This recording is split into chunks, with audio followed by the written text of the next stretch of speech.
ल अब हामी यो क्वेसन हेर्छौं है। अब जतिजना अब स्टुडेन्टहरु आउने अब आए, अब बिस्तारै स्टुडेन्टहरु आउँछन्। अब छुटाउनेले यो रेकर्ड हुन्छ भिडियो, अब युट्युबबाट च्यानलबाट हेर्छन्। अब हामी यहाँ क्वेसन हेरौँ है। हाम्रो 69 सप्लिमेन्ट्री सेट बी मा क्वेसन के छ भन्दाखेरि हाम्रो इस्यु हाम्रो 10,000 शेयर छ। 10 इस्यु चाहिँ हाम्रो 10,000 शेयर दिएको छ।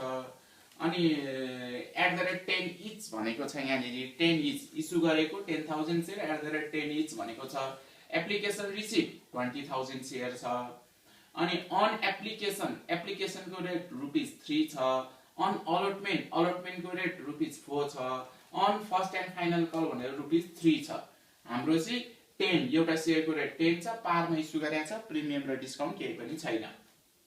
अनि अलॉटेड एज फलोज। अब यो 10,000 शेयर इस्यु गरेको एप्लिकेसन आयो 20,000। अब कसरी मिलायो त, अलॉटेड कसरी बाँडफाट गर्यो त भन्ने कुरा भयो। अब यहाँ नि 20,000 को निवेदन आएको छ, इस्यु गरेको छ 10,000। अब कसरी बाँडफाट गर्यो त, कसरी अलॉटेड गर्यो भन्दाखेरि त्यहाँ क्वेशनले यस्तो डाटा दिएको छ। 5,000 शेयर को एप्लिकेसन दिनेलाई 5,000 फुल दियो रे। यो एप्लिकेसन को टोटल जोड्दा यो एप्लिकेसन रिसिभ 20,000 हुनुपर्छ। अनि यो अलॉटेड बाँडिएको टोटल नम्बर अफ शेयर जोड्दाखेरि यो इस्यु गरेको शेयर पुग्नुपर्छ। त्यही भएर यो एप्लिकेसन को सिधै तल तिमीले 20,000 लेख्न सक्छौ। अलॉटमेन्ट को सिधै तल तिमीले इस्यु गरेको शेयर 10,000 लेख्न सक्छौ। अनि यो क्वेशनले बीचको डाटा भनेको छ। अब बीचको डाटामा कुनै ब्यालेन्स गर भन्यो भने हामीले यो टोटल बनाउनलाई ब्यालेन्स गर्ने हो के, यो टोटल बनाउन। जस्तै यहाँ 5,000 शेयरले फुल भन्ने वर्ड छ क्वेशनमा 5,000 नै पायो। 10,000 ले 5,000 पायो। अनि रेस्ट अन प्रोराटा बेसिस भने अब रेस्ट चाहिँ ब्यालेन्स गर, रेस्टलाई चाहिँ नो अलॉटमेन्ट भनेको छ के क्वेशनले। अब रेस्ट भनेको यो 5,000 मैले ब्यालेन्स गरेको है, किनकि यो 20,000 बनाउनलाई त 5,000 र 10,000 गरेर 15,000 भयो। 20,000 बनाउन त यहाँ 5,000 राख्नु पर्यो नि त। अनि यो मैले ब्यालेन्स गरेको। अनि नो अलॉटमेन्ट भनेको 0। वास्तवमा यहाँ 0 हुनुपर्छ, किनकि हामीले फर्स्ट ग्रुपलाई 5,000 शेयर दिइसक्यौं, सेकेन्ड ग्रुपलाई 5,000 शेयर दियौं भनेपछि हामीसँग शेयर छैन नि त अब बाँड्न। ल यो क्वेशन। अनि लास्टमा एउटा डाटा के भनेको छ भने a shareholder who hold 100 shares fail to pay first and final call भनेको छ। एकजना शेयर होल्डर छ रे 100 शेयर होल्ड गर्ने, यसले चाहिँ फर्स्ट एन्ड फाइनल कलमा पैसा तिरेन भनेको छ। 100 शेयर होल्ड गर्ने, हेर त 100 शेयर होल्ड गर्ने एकजना शेयर होल्डर छ रे, यसले फर्स्ट एन्ड फाइनल कलमा पैसा तिरेन भनेको छ। यो कुरा बुझ्नु पर्यो। ल अब यसको सोलुसन गर्नु भन्दा अगाडि पहिला वर्किङ नोट गर्नुपर्छ, मैले भनेकै छु। अब हामी वर्किङ नोट गर्छौं। जस्तै अब हामी वर्किङ नोट गर्दाखेरि हाम्रो यी तीनवटा वर्किङ नोट हुन्छ, यहाँ मैले लेखेकै छु। जस्तै refund amount, excess amount, total due amount on allotment. जसको एक्सेस मनी हो त्यही मान्छेले अलॉटमेन्टमा तिर्ने पैसा क्याल्कुलेसन गर्नुपर्छ यो 3 नम्बरमा। त्यसलाई हामी total due amount on allotment भन्छौं। अब यो रिफन्ड अमाउन्ट भनेको जसले शेयरको लागि निवेदन दियो तर शेयर पाएन, त्यसलाई चाहिँ हामी के भन्छौं, रिफन्ड अमाउन्ट भन्छौं। जस्तै रिफन्ड अमाउन्ट यहाँ हेर त, यी 5,000 यहाँ लास्टमा हेर त, यी 5,000 को निवेदन दियो उसले तर शेयर पायो त पाएन भन्नुको मतलब उसको चाहिँ के हुन्छ। अब हाम्रो रिफन्ड अमाउन्ट हुन्छ 5,000 को चाहिँ रिफन्ड। ल 5,000 शेयर इन्टु कुन रेट अनुसार रिफन्ड हुन्छ, एप्लिकेसन को रेट 3 त 15,000 चाहिँ हाम्रो के हुने भयो, रिफन्ड हुने भयो। शेयर नपाएपछि पैसा फिर्ता गर्नु पर्यो नि त 15,000। देखिरहेछ नि हैन। अब नदेख्नेले प्रश्न भएन भने मेरो आवाज सुन्ने नि त, मेरो आवाजै पहिचान हो नि त तिमीहरुको। अब आवाज सुन्ने, देखिएन भने। अब एक्सेस अमाउन्ट क्याल्कुलेसन गर्ने कसरी। अब एक्सेस अमाउन्ट भन्ने बित्तिकै स्टुडेन्टको दिमागमा के आउनु पर्यो, जसले धेरै एप्लिकेसन दियो। अब यहाँ नि हेर है, धेरै एप्लिकेसन दिने ग्रुप यहाँ नि हेर त 10,000 शेयर को निवेदन दियो, पाउन चाहिँ कतिवटा शेयर पायो, 5,000 वटा मात्रै शेयर पायो हो। धेरै शेयर को लागि निवेदन दिने र थोरै शेयर पाउने, धेरै शेयर को लागि निवेदन दिने र थोरै शेयर पाउनेलाई चाहिँ हामी के भन्छौं, तिनीहरु त्यो ग्रुपबाट हामी के निकाल्छौं, एक्सेस अमाउन्ट क्याल्कुलेसन गर्छौं। अब एक्सेस अमाउन्ट क्याल्कुलेसन हेर त 10,000 शेयर पाउँछु भनेर एप्लिकेसनको रेटमा पैसा बुझाएको तर शेयर पाइयो 5,000 मात्रै। भन्नुको मतलब मनी त 5,000 शेयर को मात्रै एप्लिकेसनको रेट अनुसार मनी युज भयो कम्पनीमा। अब एक्सेस मनी कसरी निकाल्ने त, 10,000 माइनस 5,000 गर। 10,000 शेयर को निवेदन दिएको, पाएको शेयर घटाइदेऊ 5,000 शेयर। अब यो दुईटाको डिफरेन्स भनेको 5000 सेयरै आउँछ। त्यो 5000 सेयर यो दुईटाको डिफरेन्स सेयरको चाहिँ बढी पैसा गयो कम्पनीलाई। कुन रेट अनुसार? एप्लिकेसनको रेट। एप्लिकेसनको रेट कति छ? 3 छ। भन्नुको मतलब एक्सेस मनी कति भयो त भन्दाखेरि क्याल्कुलेसन हामी गर्न सक्छौं। यो मेटेर नम्बर अफ सेयर पनि खुलाउन सक्छ। 10000 माइनस 5000 5000 सेयरको बढी पैसा गयो। कुन रेट? एप्लिकेसनको रेट। टोटल पैसा कति? 15000। ल 15000 कम्पनीलाई बढी पैसा गयो। प्रष्ट भयो। अब यो पैसा जसको बढी हो नि त्यो मान्छेले अलटमेन्टमा तिर्नुपर्छ। कति फाइन आउट गर्नुपर्छ के 3 नम्बरमा? कि उसले अलटमेन्टमा जति तिर्नुपर्छ, यदि उसले अलटमेन्टमा तिर्ने पैसा भन्दा चाहिँ यो एक्सेस अमाउन्ट चाहिँ सानो भयो भने, उसले अलटमेन्टमा तिर्ने पैसा भन्दा यो एक्सेस अमाउन्ट चाहिँ सानो भयो भने यो एक्सेस अमाउन्ट सबै अलटमेन्टमा ट्रान्सफर गर्ने हो। हेर है यहाँनिर उसले अलटमेन्टमा तिर्ने पैसा भन्दा यो एक्सेस अमाउन्ट चाहिँ सानो भयो भने सबै पैसा अलटमेन्टमा ट्रान्सफर गर्छ कम्पनीले। अब अलटमेन्टमा तिर्ने पैसा भन्दा यो उसको एक्सेस मनी त ठुलो भयो भने त उसको पैसा त फर्स्ट कलसम्म पुग्यो भनेर त प्रष्ट बुझ्नु पर्यो। केही पैसा अलटमेन्टमा ट्रान्सफर हुने भयो तिर्ने जति चाहिँ, अनि बाँकी पैसा चाहिँ फर्स्ट कलमा पुग जाने भयो। अब त्यही भएर अब उसले अलटमेन्टमा तिर्ने पैसा यही ग्रुप जसको एक्सेस हो, यो ग्रुपको एक्सेस हो। हेर त मैले यहाँ स्टार लाग्यो, यो ग्रुपको एक्सेस हो। अब यो ग्रुपले अलटमेन्टमा तिर्ने कति भनेर कसरी क्याल्कुलेसन गर्ने? विद्यार्थी भाइ भनेर कतिले आउँदैन। अब कसरी क्याल्कुलेसन गर्ने भन्दा जतिवटा शेयर पायो, कतिवटा शेयर पायो? 5000 वटा शेयर पायो। अब 5000 शेयर पाएपछि जतिवटा शेयर पाए त्यो त्यही अनुसार पैसा तिर्ने हो नि त अलटमेन्टमा। 5000 शेयर पायौं, अलटमेन्टको रेट कति त भन्दा अलटमेन्टको रेट 4 छ यहाँ। भन्नुको मतलब कति आयो? 20000। अलटमेन्टमा तिर्नु पर्ने रहेछ कति? यो ग्रुपले 20000। ल अलटमेन्टमा तिर्ने रहेछ कति? 20000। उसको एक्सेस अमाउन्ट कति? 15000। अलटमेन्टमा तिर्ने त्यो ग्रुपले यो मान्छेले अलटमेन्टमा तिर्ने टोटल 20000, यो मान्छेको बढी भएको पैसा 15000। भनेपछि यो मान्छेको पैसा फर्स्ट कलसम्म पुगेन किनकि अलटमेन्टको टोटल तिर्ने नि 20000, उसको एक्सेस भएको पैसा जम्मा 15000। भनेपछि यो मान्छेको पैसा फर्स्ट कलमा पुगेन। यो 15000 सबै पैसा चाहिँ कम्पनीले अलटमेन्टमा ट्रान्सफर गरिदिने भयो। यहाँबाट यो प्रष्ट हुन्छ। अब हामी यसको जर्नल गर्छौं। अब यसको जर्नल गर्दाखेरि के गर्नु पर्यो भने सुरुमा के गर्छौं हामी? बैंक अकाउन्ट ल जर्नल गरौँ। अब हामी जर्नल गर्दाखेरि यहाँनिर सुरुमा 1 नम्बरको जर्नल के गर्छौं? हेर त ल 1 नम्बरमा हामी के गर्छौं? Journal bank account debit to share application.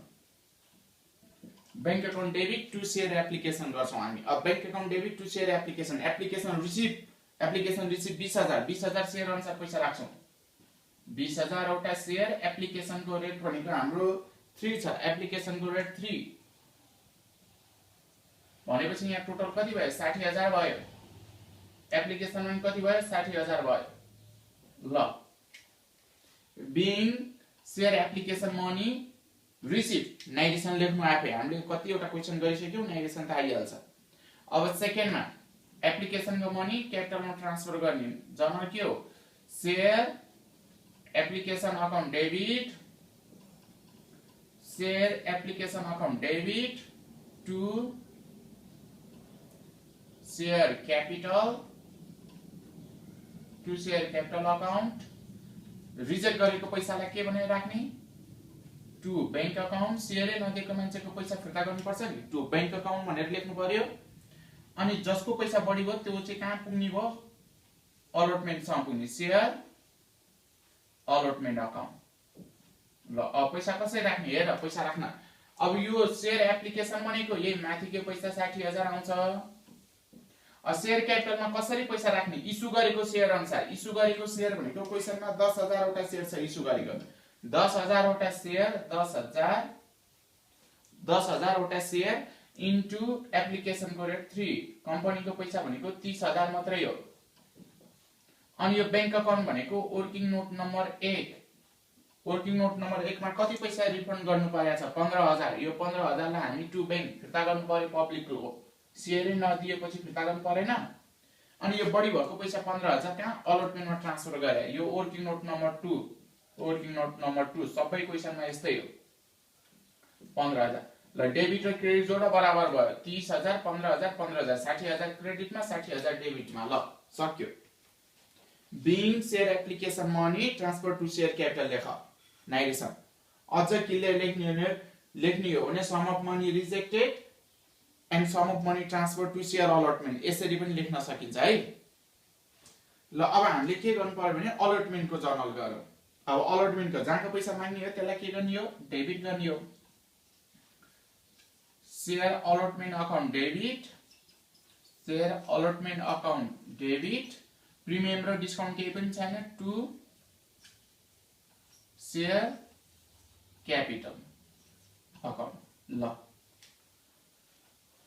अब हामीले पैसा राख्दा त इस्यु गरेको अब त जहाँ पनि इस्यु गरेको शेयर इस्यु गरेको 10,000 वटा शेयर अलटमेन्टको रेट 4 भन्नुको मतलब 40,000 डेबिट पनि 40,000 क्रेडिटमा पनि 40,000। ल हाम्रो यस्तो हुन्छ। अब हाम्रो के भयो अलटमेन्टको being share allotment money made on due narration. हामीले अगाडिको थुप्रै क्लासहरुमा गरिसक्यो being share allotment money made on due. अब अलटमेन्टको पैसा बैंकमा आउँछ bank account debit to share allotment, bank account debit to share allotment. बैंकमा पैसा आउँदाखेरि 40,000 मा उत्यमाथि अलटमेन्टमा ट्रान्सफर भएको 15,000 पैसा घटाउनु पर्छ। भन्नुको मतलब बैंकमा पैसा आउँदा 25,000 मात्रै आउँछ। 25,000 कसरी भन्ने कुरा भयो। यहाँनिर हेर त यो अलटमेन्टमा ट्रान्सफर गरेको यो 15,000 एप्लिकेसन दिँदाखेरि जसको बढी पैसा भएको थियो फिर्ता नगरेर कम्पनीले अलटमेन्टमा ट्रान्सफर गर्दै हो नि त यो 15,000। अब यो अलटमेन्टमा ट्रान्सफर गर्दैको यो 15,000 त अब फिर्ता आउँदैन। यो 15,000 त फेरि पैसा तिर्दा त तिर्दैन अलटमेन्टमा मान्छेले, किनकि सुरुमा एप्लिकेसन दिँदै अलटमेन्टसँग पुगिसक्यो यो 15,000 भनेपछि कम्पनीले अब अलटमेन्टको पैसा टोटल 40,000 मागेको हो। यो 40,000 मा जसको पैसा अलटमेन्टसँग पुगेको छ त्यो पैसा आउँदैन। त्यही भएर 40,000 माइनस यो हामीले 15,000 गरेको 25,000 बैंकमा आउने भयो अलटमेन्टको। यसको यो हुन्छ। अब हामी के को गर्छौं फर्स्ट एन्ड फाइनल गर्छौं। अब यसको being share allotment money receive भनेर नाइरेसन लेखौं। अब हामी फर्स्ट एन्ड फाइनल कलको गर्छौं। अब फर्स्ट एन्ड फाइनल कलको गर्दाखेरि हाम्रो के हुन्छ जर्नल लेख्नु जहाँको पैसा माग्ने हो त्यसलाई debit share first and final call account debit to share capital. अब इस्यु गरेको शेयर अनुसार इस्यु गरेको कति 10,000 फर्स्ट एन्ड फाइनल कलको रेट 30,000। ल 30,000 पैसा मागियो क्रेडिटमा पनि 30,000 being share first and final call money made on due narration लेख। ल अब बैंकमा पैसा आउँछ हेर। बैंकमा पैसा आउँदाखेरि के हुन्छ सबैभन्दा रमाइलो कुरा यहीँनेरि most important bank account debit. यहाँ कल्स इन एरियर पनि हुन्छ कल्स इन एरियर्स अकाउन्ट पनि debit to share first and final call account credit. अब हेर बुझ्नु पर्ने कुरा अब बैंकमा पैसा आउँदाखेरि 30,000 त कल गर्यो 30,000 त माग्यो 30,000 माइनस कल्स इन एरियर। यहाँनिर क्वेशन पढ त एकचोटि के भनेछ a shareholder who hold 100 share fail to pay first and final call. एकजना मान्छे छ 100 शेयर होल्ड गर्ने त्यसले फर्स्ट एन्ड फाइनल कलमा पैसा तिरेन भनेको छ। अब फर्स्ट एन्ड फाइनल कलमा पैसा तिरेन भनिसकेपछि अब 100 शेयर होल्ड गरेको छ अलि number of share hold by share holder into कहाँको पैसा तिरेन फर्स्ट एन्ड फाइनल। त्यही भएर फर्स्ट एन्ड फाइनल कलको रेट भन्नुको मतलब कति पैसा तिरेन 300 पैसा तिरेन भनेपछि अब कल्सिनेर 30,000 मागेकोमा 300 आएन अरु सबै त आयो 29,700 त आयो। अब यो फर्स्ट एन्ड फाइनल कलमा त्यही माथिको 30,000। ल अब यहाँबाट के प्रष्ट बुझियो भन्दाखेरि फर्स्ट एन्ड फाइनल कलको मागेको 30,000 30,000 मध्ये 300 कल्सिन एरियर भयो। एकजना मान्छेले फर्स्ट एन्ड फाइनल कलमा पैसा तिरेन 30,000 मा 300 पैसा आएन 29,700 बैंकमा आयो कम्पनीको। यो प्रष्ट भयो। अब यसको जर्नल यही हो। अब सुरुमा केही गाह्रो छैन। जुन ग्रुपले शेयरै पाउँदैन त्यसको रिफन्ड अमाउन्ट भनेर क्याल्कुलेसन गर्ने त्यसलाई यहाँ टु बैंक भनेर देखाउने जहिले पनि सेकेन्ड जर्नलमा अनि जुन ग्रुपले धेरै एप्लाई गरेर थोरै सेयर पायो त्यसको एक्सेस अमाउन्ट भनेर क्याल्कुलेसन गर्ने। अनि यो एक्सेस अमाउन्ट चाहिँ जहिले पनि कम्पनीले पब्लिकलाई रिटर्न नगरिकन सेयर अलटमेन्टमा ट्रान्सफर गरिदिन्छ। त्यही भएर यो एक्सेस अमाउन्टलाई जहिले पनि टु सेयर अलटमेन्ट भनेर लेख्ने। कहिलेकाहीँ यो एक्सेस अमाउन्ट चाहिँ सेयर अलटमेन्टमा पनि जान्छ, सेयर फर्स्ट एन्ड फाइनल कलमा पनि जान्छ। यहाँनिर to share allotment, to share first call भनेर दुईटै लेखिन्छ कहिलेकाहीँ। त्यस्तो कुन बेलामा हुन्छ भन्दाखेरि अलटमेन्टमा तिर्ने पैसा भन्दा एक्सेस अमाउन्ट धेरै भयो भने अलटमेन्टमा तिर्ने जति चाहिँ सेयर अलटमेन्ट भनेर ट्रान्सफर गरिदिने। अनि अलटमेन्टमा तिर्ने भन्दा जति बढी भयो त्यसलाई चाहिँ टु सेयर फर्स्ट कल भनेर लेख्ने हो के यहाँनिर। जस्तै मानौ यो 15,000 नभएर 25,000 भइदिएको भए, यहाँ यी अलटमेन्टमा तिर्ने जम्मा 20,000 हो, एक्सेस त 25,000 भयो। अब 25,000 सबैले अलटमेन्ट भनेर लेख्न मिल्दैन नि त, किनकि तिर्ने नि 20,000 छ, 25,000 लाई अलटमेन्टमा ट्रान्सफर गरिदिन मिल्छ त, मिल्दैन नि त। त्यही भएर 20,000 लाई चाहिँ टु सेयर अलटमेन्ट भनेर लेख्ने। अब 25,000 भएको बेला 20,000 लाई सेयर अलटमेन्ट लेखेपछि बाँकी उब्रेको 5,000 टु फर्स्ट कल भनेर लेखिन्छ के यहाँनिर। अनि फर्स्ट कलको ब्याङ्कमा पनि पैसा आउँदाखेरि 30,000 मा त्यो फर्स्ट कलमा ट्रान्सफर भएको पैसा 5,000 घट्छ यहाँ। जसरी अलटमेन्टमा 40,000 बाट अलटमेन्टमा ट्रान्सफर भएको 15,000 घट्यो, त्यसरी फर्स्ट कलमा पनि कल गरेकोबाट फर्स्ट कलमा ट्रान्सफर भएको पैसा यहाँ पनि घटाउनु पर्छ। यो क्लास यसको मेन कन्सेप्टको लागि चाहिँ तिमीहरूले मैले काठमाडौँ टेलिभिजनमा क्लास लिएको छु। ओल्ड इज गोल्डमै भएको फर्स्ट एन्ड फाइनल कलसम्म पुगेको प्रब्लमको सोलुसन पनि गरेको छु। त्यो काठमाडौँ टेलिभिजनको क्लासहरू हेर्ने वा मेरो युट्युब च्यानलमा पनि मैले त्यो क्लासहरू अपलोड गरेको छु, त्यहाँबाट नि हेर्न सक्छौ। जय मल्टिपल क्याम्पसको फेसबुक पेजबाट नि हेर्न सक्छौ वा काठमाडौँ टेलिभिजनको फेसबुक पेजमा गएर पनि सर्च गरेर क्लासहरू हेर्न सक्छौ। ल यो भयो सोलुसन। अब तिमीहरूलाई मैले के गर्दैछु भने अब यसको सोलुसन भएपछि अब तिमीहरूलाई म एउटा क्वेशन दिन्छु, त्यो क्वेशनको सोलुसन चाहिँ तिमीहरूले गर्नु पर्यो। त्यो क्वेशन म तिमीलाई यही सच्याइदिन्छु, सबै डिटो यस्तै क्वेशन दिन्छु, अरु के यो डाटाहरू चेन्ज गर्छु म। यो डाटा मैले हेर है, अरु केही मेटेको छैन, यो डाटा म चेन्ज गर्छु। ल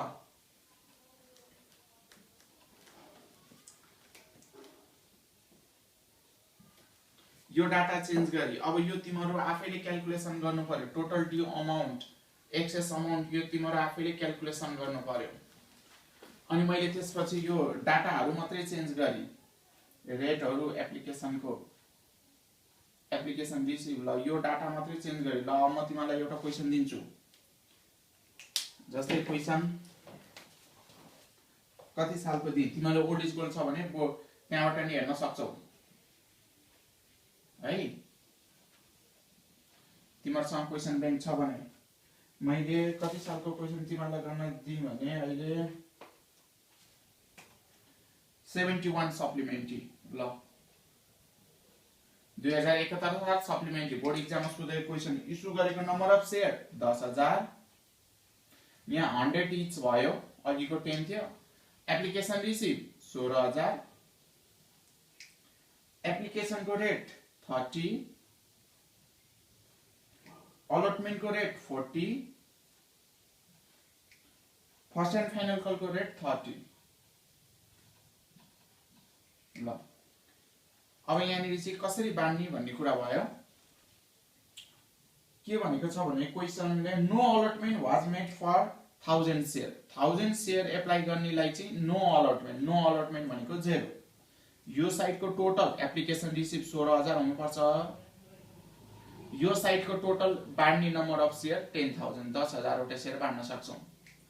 no allotment was made for 1000 share भनेको छ। Rest were allotted on pro rata basis भनेको छ। अब rest were allotted on pro rata basis, pro rata basis भनेको अब ब्यालेन्स गरेर 16,000 कुनाले यहाँ कति ब्यालेन्स गर्नुपर्छ 15,000, 10,000 एउटै शेयर अहिलेसम्म बाँडेको छैन, यहाँ कति ब्यालेन्स गर्नुपर्छ 10,000। ल सकियो।